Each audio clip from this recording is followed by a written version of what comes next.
The air crackled with a sense of urgency in Beijing. It wasn't the usual hushed, bureaucratic atmosphere of a Chinese government press conference. Instead, it was a whirlwind of numbers, a frenzy of announcements, a desperate attempt to resuscitate the world's second-largest economy from its slumber. The People's Bank of China's governor, Pan Gongsheng, stood center stage, a figurehead of the central bank's bold, if somewhat desperate, bid to rekindle the flames of Chinese growth.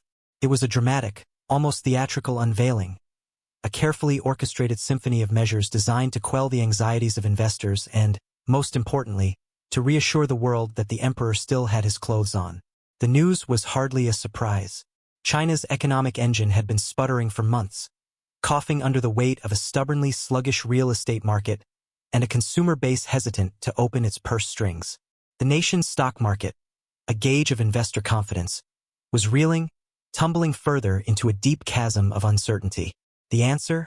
A flood of liquidity, a torrent of monetary stimulus, a promise of a more lenient regulatory environment. It was a familiar tune, a melody China has hummed before, the chorus of, "We'll do whatever it takes," to stave off the specter of economic stagnation.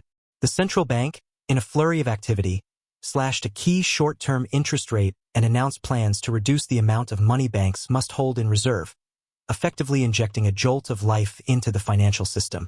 The message was clear: we're here, we're listening, we're acting. The property sector, the fulcrum of China's economic woes, received a special dose of attention. The central bank unveiled a package of measures designed to ease the burden on homeowners, lowering borrowing costs on a staggering $5.3 trillion in mortgages. The government also loosened restrictions on second home purchases, hoping to entice buyers back into the market and reignite the dormant real estate engine. The stock market, bruised and battered by the recent downturn, was offered a lifeline.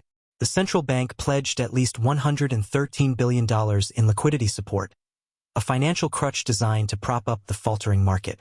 The government even hinted at the creation of a market stabilization fund, a symbolic shield against the storm of uncertainty that had swept through the Chinese markets. The reaction was instantaneous. The benchmark CSI 300 index, a barometer of the Chinese stock market's health, surged as much as 4%, a glimmer of hope amidst the gloom. Commodities markets also rose, a reflection of the optimism sparked by the government's actions. The unveiling of these measures was a calculated move, a deliberate attempt to reassure a world watching with a mix of apprehension and skepticism. China, after all, had a reputation to uphold. The nation that had for decades boasted of rapid, consistent growth was now battling to maintain its position as a global economic powerhouse. But even the most fervent supporters of the Chinese government were hesitant to declare victory. The stimulus package, while undeniably ambitious, was a far cry from the bazooka stimulus China had employed in the past. The doubts remained. Was this enough to break China's longer-term deflationary pressure, to truly address the underlying issues plaguing its economy? The central bank's efforts were a bandage on a wound that ran far deeper than the superficial issues of interest rates and reserve requirements. China's economic woes were rooted in a fundamental shift in consumer sentiment, a loss of confidence that no amount of monetary easing could fully address. Layoffs were looming, casting a pall of fear over the workforce. Corporate profits were dwindling, eroding the sense of stability that had once been a hallmark of the Chinese economy.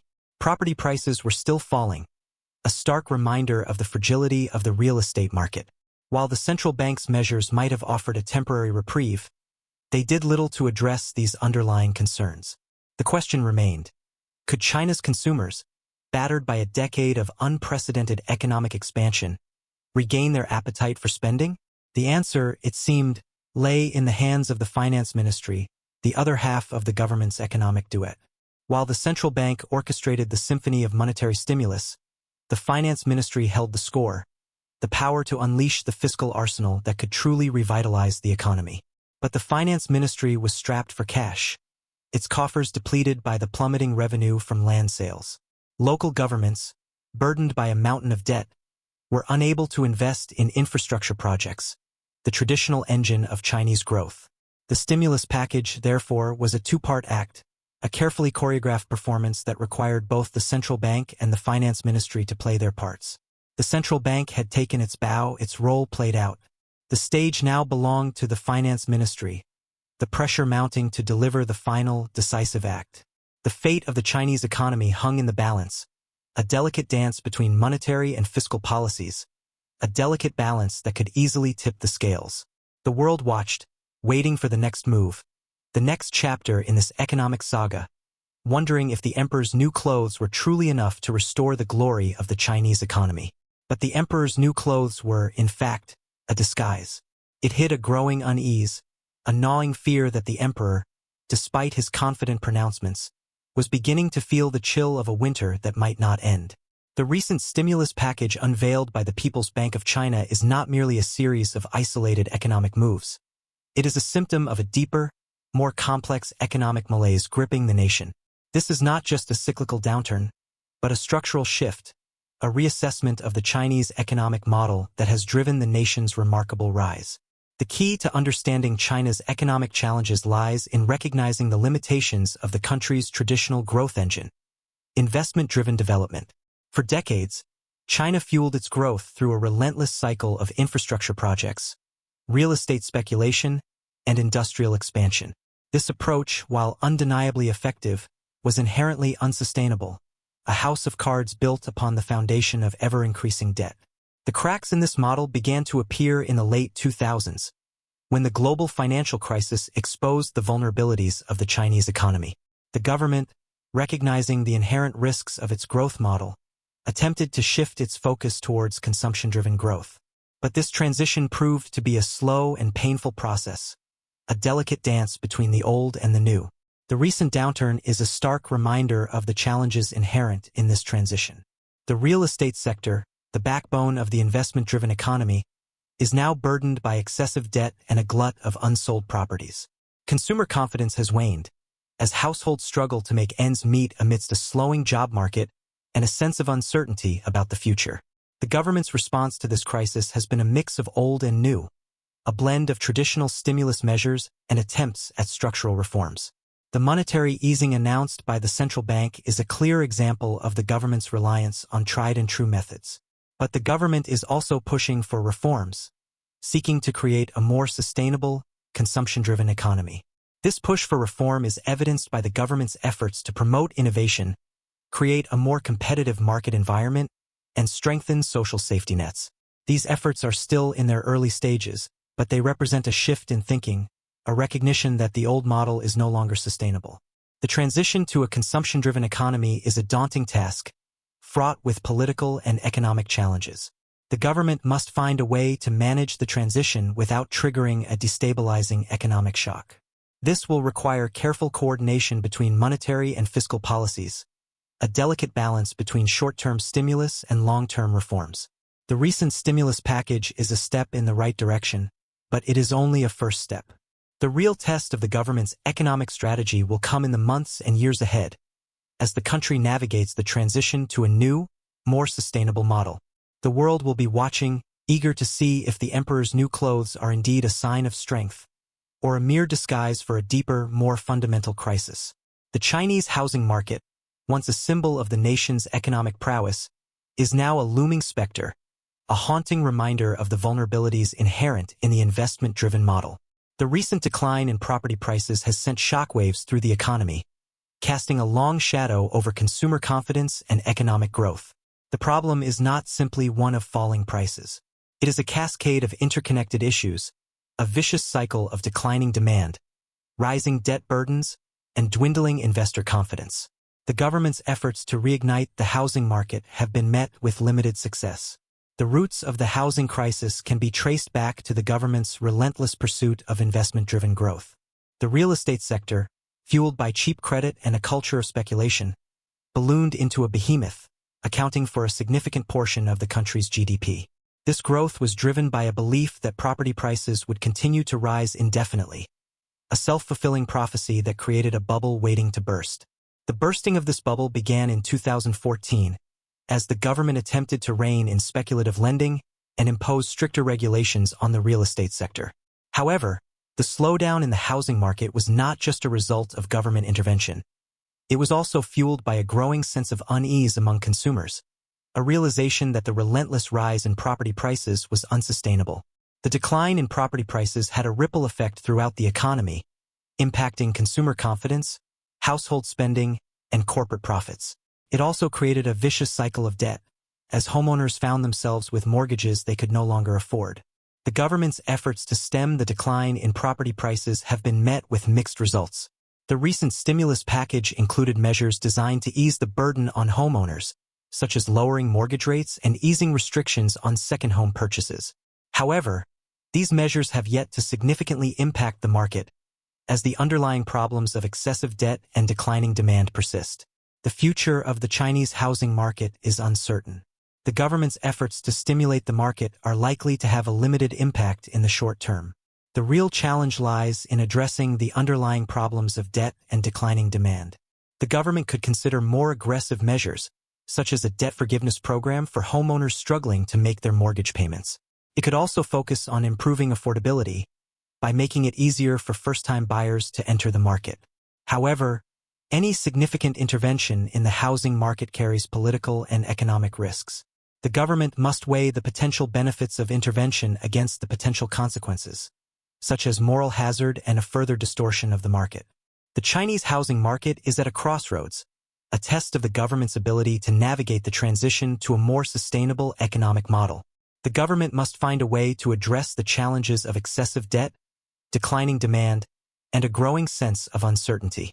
The outcome of this battle will have a profound impact on the future of the Chinese economy. The Chinese consumer, once a beacon of optimism, a driver of economic growth, is now a figure of uncertainty, a source of concern for policymakers and economists alike. The recent downturn in the economy has cast a pall over consumer sentiment, as households struggle to make ends meet amidst a slowing job market, falling property prices, and a sense of uncertainty about the future. The decline in consumer confidence is a multifaceted problem, rooted in a confluence of economic and social factors. The slowdown in economic growth has led to job losses and a decrease in household income. The decline in property prices has eroded household wealth, making consumers more reluctant to spend.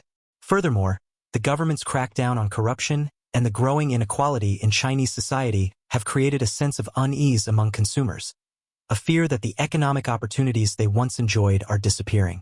The decline in consumer spending has a significant impact on the Chinese economy. Consumer spending accounts for a large share of GDP, and a decline in consumer confidence can lead to a vicious cycle of lower economic growth, job losses, and further declines in spending.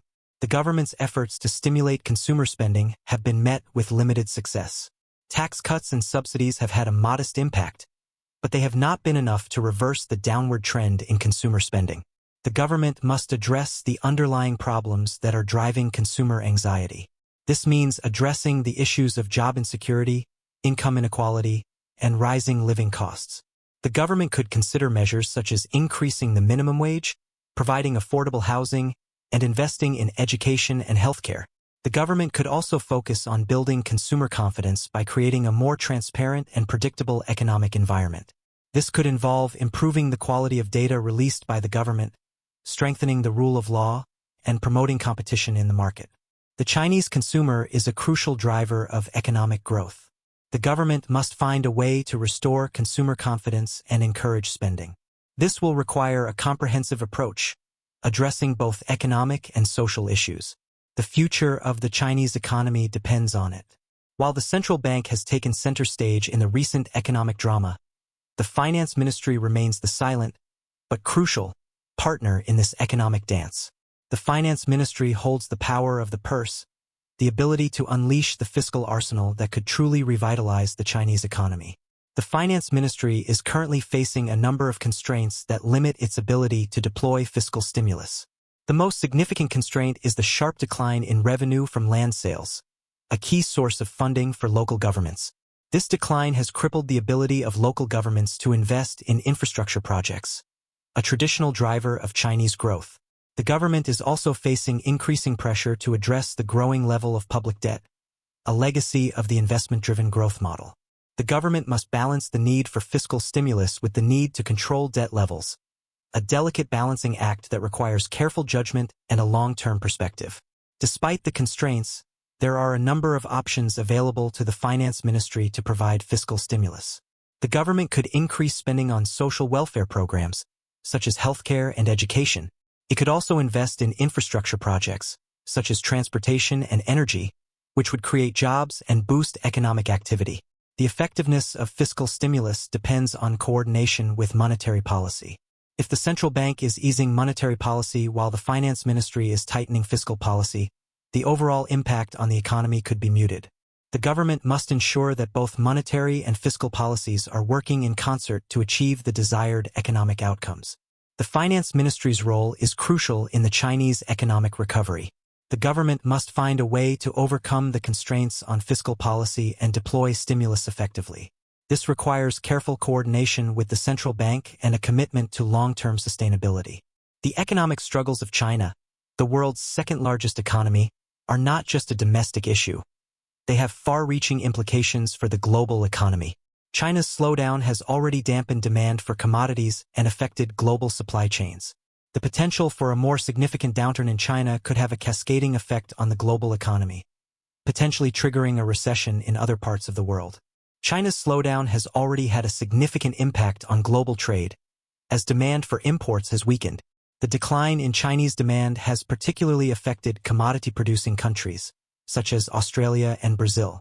The trade war with the United States has further complicated the global trade landscape, creating uncertainty for businesses and investors.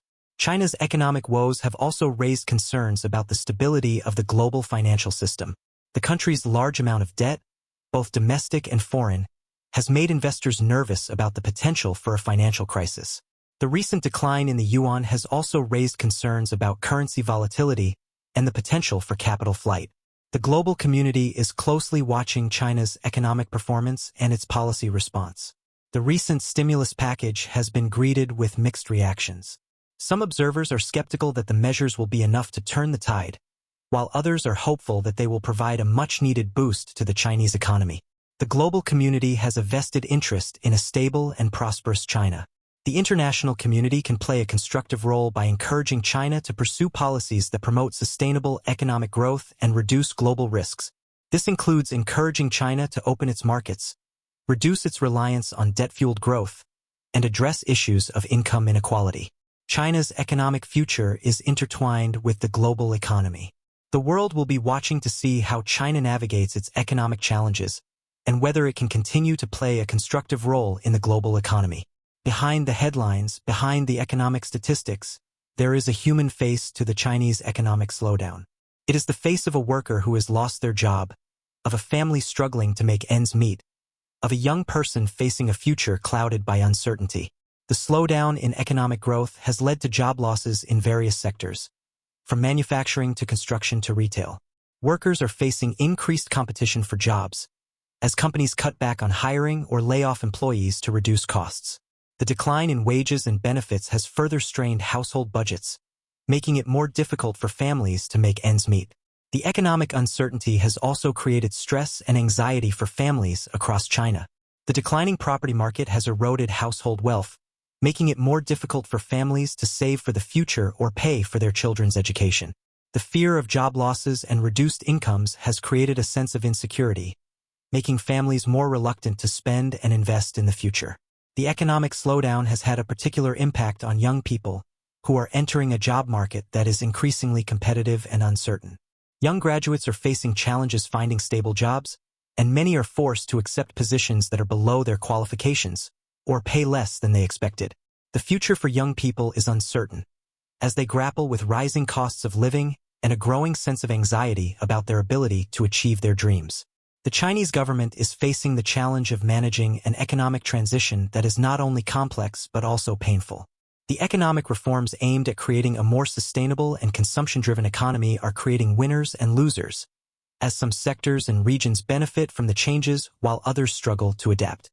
The government must find a way to mitigate the social costs of this transition by providing support to those who are most affected and ensuring that the benefits of economic growth are shared more equitably. The human face of economic uncertainty is a stark reminder that economic challenges are not just about numbers and statistics. They are about people, their lives, and their dreams. The Chinese economy is at a crossroads, a turning point in its remarkable journey of growth and development. The nation is transitioning from an investment-driven model to a more sustainable, consumption-driven model. This transition is fraught with challenges, but it is also an opportunity to create a more equitable and prosperous future for the Chinese people. The key to achieving sustainable growth lies in addressing the underlying challenges that have contributed to the current economic slowdown.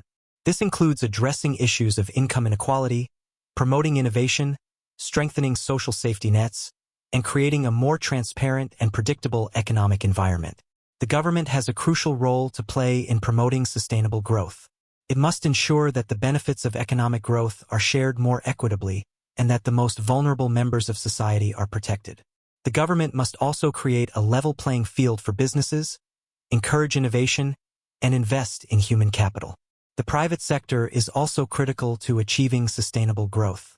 Businesses must invest in innovation, create jobs, and promote responsible business practices. They must also work with the government to address social issues and create a more inclusive society. The quest for sustainable growth is a long-term journey, not a sprint. It requires a sustained commitment to reform, a willingness to embrace innovation, and a commitment to creating a more equitable and prosperous future for all. The Chinese economy has reached a turning point. The path ahead will be challenging, but it is also an opportunity to create a more sustainable and prosperous future. The stage is set, the players are in place, and the world watches with bated breath as the Chinese economic drama unfolds.